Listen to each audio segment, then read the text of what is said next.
before I cut the new piece to go in here, I'm just thinking about a couple different things, like getting these new brackets in here.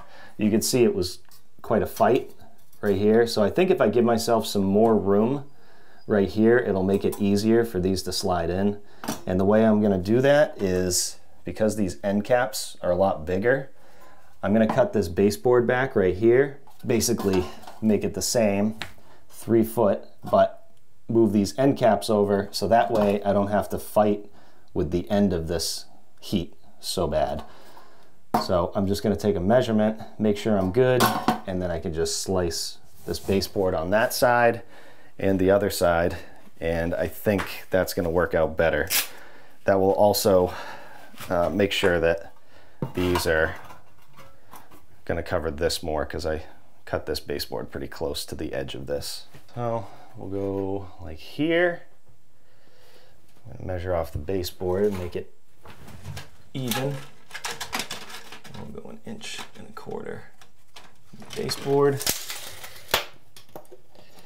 1.25 inches here, and measure that. Should be about 3 feet. That's a little shorter. So then we'll split it right here and right here.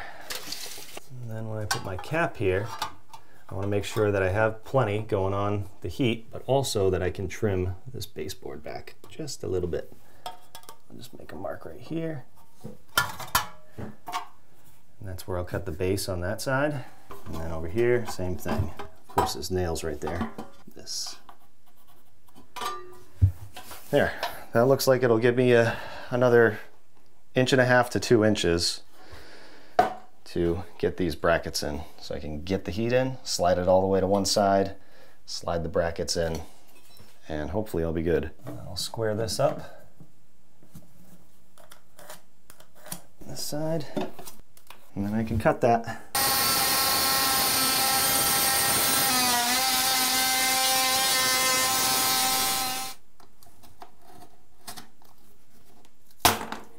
Whoa. I'd have to trim the bottom. I just didn't want to hit the floor.